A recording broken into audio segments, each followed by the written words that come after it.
What's happening, folks? It's Marshall, and I am doing a super late video. It's like 2 in the morning on March 7th, 2017.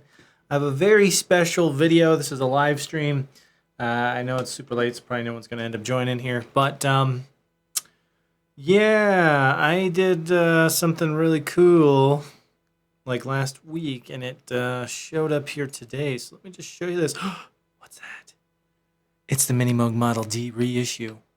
Look at that thing. Oh my God. You guys, this is something I've drooled over ever since I got into synthesis and producing electronic dance music. The Model D is like the synthesizer. That's how, I mean, it's not much else. I mean, it is absolutely an iconic instrument used in pretty much every genre of music you can think of. This is the greatest synthesizer ever made. Before the Model D, there were only these big, huge modular systems, which are still, well, I guess have recently made a comeback. Moog has reissued those. And, you know, with the whole Eurorack craze now, like the modular thing is definitely coming back as well. But, you know, this was the first synth where they took some of the kind of standard patching that you would tend to do, you know, like hook up your oscillators, your filters, your LFOs, all that stuff. So it's kind of a very usual signal flow when you're trying to generate sound. So, and then obviously incorporating a keyboard and some other control functions, pitch wheel, mod wheel. Now, see, here's the thing about the Model D. And there's like a weird buzz. But the pitch wheel does not have spring action. Let me switch this shot. This was something kind of interesting, and I never knew this actually until I started doing research right before I went to buy this. But the pitch wheel is not spring loaded, so it just kind of, you can snap it back to the center point, so it's easy to get back to where you were. But there is no spring action on this. And it was funny, I was talking to a guy on one of the synth forums on Facebook, and he was like, yeah, I just tried one of those out, and I thought I broke the the pitch bend wheel because there's no spring action. So he thought he broke it. But no, this is how it is. That's interesting. I think, you know, since being used to having spring action pitch wheels, that might be... take a little getting used to, because you probably, I don't know, you're just used to having that additional feedback to help guide you back to the center point. But this is kind of nice in a way, because you can bend it down and leave it without having to hold it and then do your noodling, which is cool too. So I mean, there's definitely some benefits to it. It's just a little different way of doing things. So anyway, Model D, oh my God. So the reason why I got this is three reasons. One is I've always wanted one. Two, they were on sale. Actually, at the end of last month, Sweetwater had a sale on these, so I ended up getting it for $500 off or something like that, plus free shipping, plus no tax, because I don't live in Indiana. So it was a monster of a deal for a brand new Model D. And the third reason is, with all the talk of the Behringer Model D or Yuli Moog, however you want to call it, instead of Mini Moog, they were calling it the Yuli Moog, or however you say his name, Yuli Behringer. Anyway, so I intend to get one of those Behringer Model Ds, and now that I actually have a Mini Moog, I can do a side-by-side comparison and show you guys how good it is in terms of emulating this. Now, I see people talk about how this is, you know, super expensive. This is premium, guys. It's hard to articulate this on a video, but this sitting in front of me is fucking amazing. This is the most beautiful thing I have in this studio now, besides myself, because I'm a sexy bastard. But no, seriously, this thing is a work of art. It's handmade, you know, in North Carolina. A lot of the parts are made here in America. I think there's a few probably electronics components that come from probably overseas, but it's all assembled here. All the wood is from here. The keyboard's Italian. Oops, I'm not supposed to play that yet for you. But the keyboard's Italian. this is premium. This is why you pay 3-4 grand for one of these, because it's handmade, guys, and it's made with love, and you can tell. I mean, this thing is sturdy as all hell, and it just looks amazing. This is so pretty. Like when I opened it up, and I didn't even have it hooked up yet. I opened it up and I set it on the floor, get the wrapping off, and I'm just like looking at it going, I can't believe that I've been fortunate enough to be able to get one of these synthesizers. It was this very special day. I actually haven't had time to play it yet, really, and that's why I'm doing this video so late tonight, but we're gonna play it. So I did, so one of the new additions on the reissue is on the back, you've got CV in and out, and it's got some functionality that I believe I don't think any of the knobs up here transmit CC MIDI information. I think it's only note, velocity. I think the pitch or the ribbon, the aftertouch will get transmitted. Maybe pitch and mod wheel, maybe. I don't know. We'll have to see what all is actually transmitted, and we'll test that out.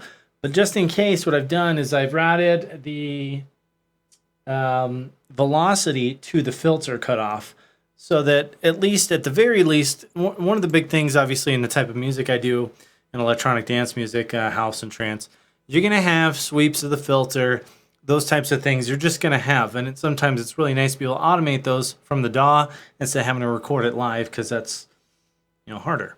So at least with having velocity action on the filter, we can control that with MIDI, assuming MIDI is transmitting velocity, which it should, but you never know.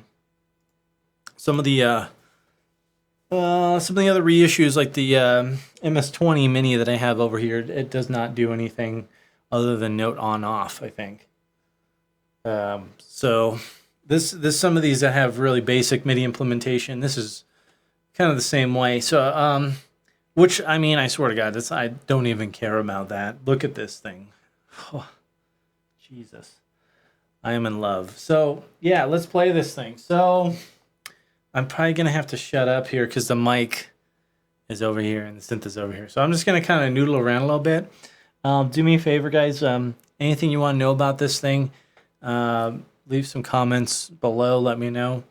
And again, when I get the Behringer Model D, we'll do an A/B comparison and see how good Behringer did. Anyway, let's play this thing.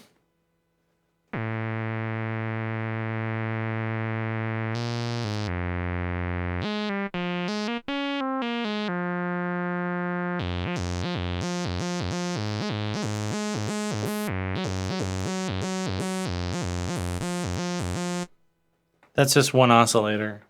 So let's go ahead and thicken it up with all three oscillators. All right, let's go down.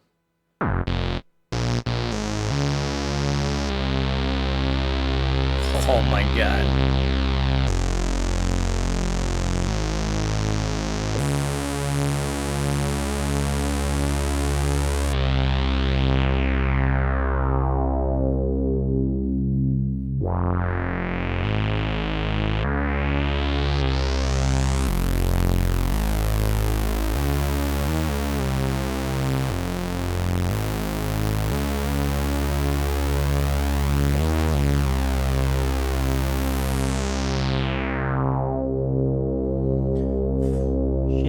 That is awesome.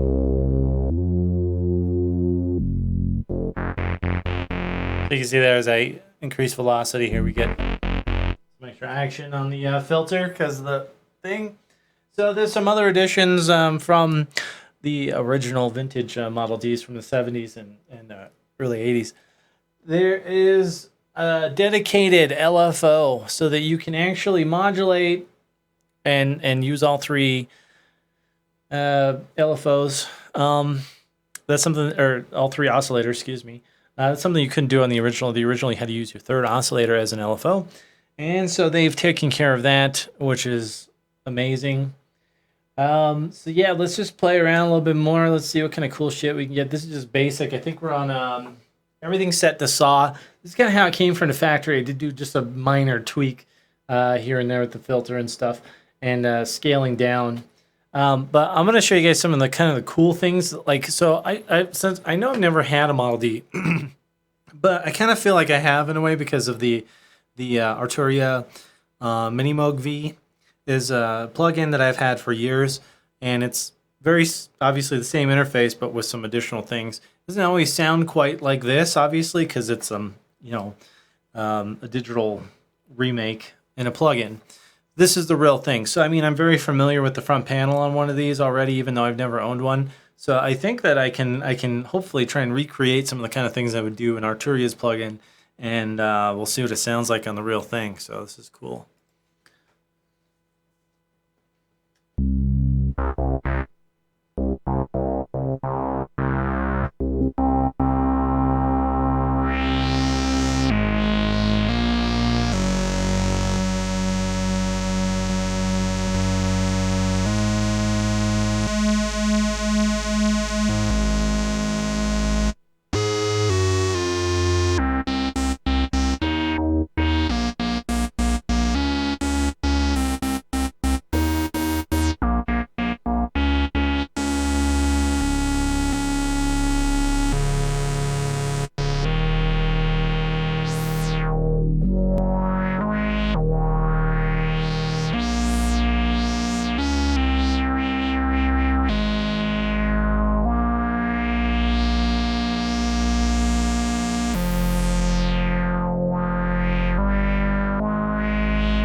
So let's try and add a little bit of noise. So one of the things I like to do is take like the top oscillator and pitch it up, and then have the other two kind of down more as the bass. So you get this kind of, you get like a high end, like a nice high end, and with the fucking awesome bass.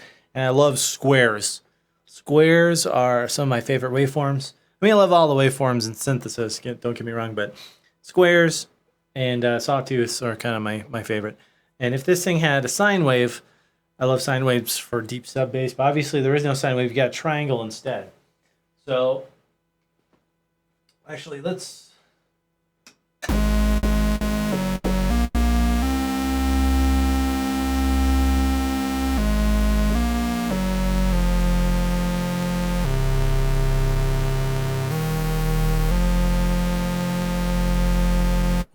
God.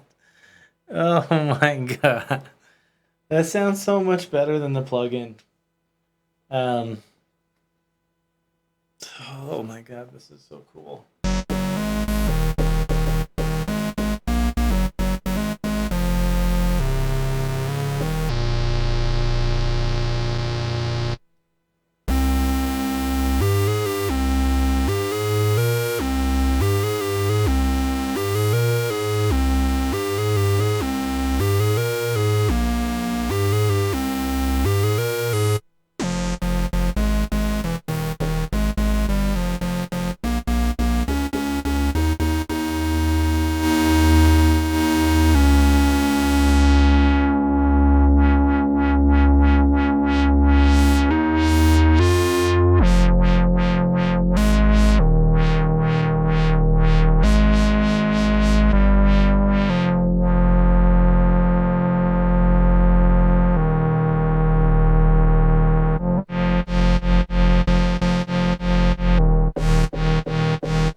So one of the old tricks you used to be able to do is take your headphone out, plug it into the input, and overdrive your filter. But in the new reissue, this is all done for you in the circuitry as long as there's nothing plugged into the actual external input. If you take your external input volume knob and turn it up, you'll see this little light, overload light up here. That means we're overdriving the filter. So that's doing the same thing as I used to do it back in the day. So that's really cool.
So one thing I noticed, trying to throw in some white noise or pink noise, in the plugins, it's a little bit more, digital.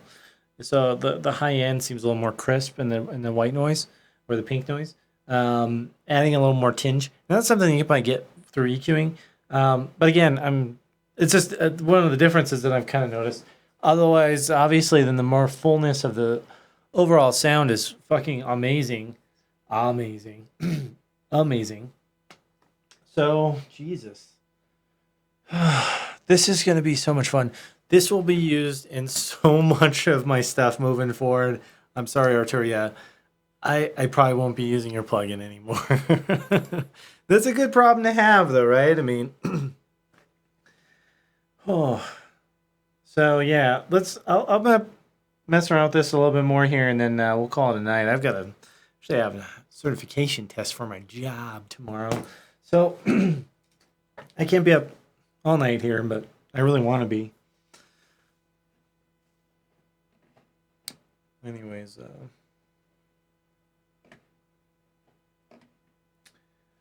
hey, we got David in the chat. Hey, David, what's up, brother? Yep, totally got a new toy, man. I'm gonna be super busy with this thing. Yeah. Also, guys, just so you know, I'm working on a new record. It's gonna come out here pretty soon. Hopefully early July, around 4th of July timeframe. So that'll be cool. It's like a bunch of my trance stuff, all in one disc, with a couple new things, and some stuff that probably no one's heard. Some unreleased stuff that's older that I'm going to go back and see if I can use any of it. So anyway, that's kind of cool. Whew, man, this is an experience, guys. If you have a music shop in your area and you can go check one of these out, definitely do it. And again, I mean, the price on these, yes, it's expensive, but look at this beautiful, magnificent instrument. So, and I've been catching a lot of shit for that DX7 video where I smashed it, but dude, give me a break. This thing is... Let's compare this to the DX7. Can I smash the DX7 now? Thanks. Yeah, like I hate the DX7.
I don't know what that was.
I don't even have any effects on this thing. We've got like almost a cool reverby sound.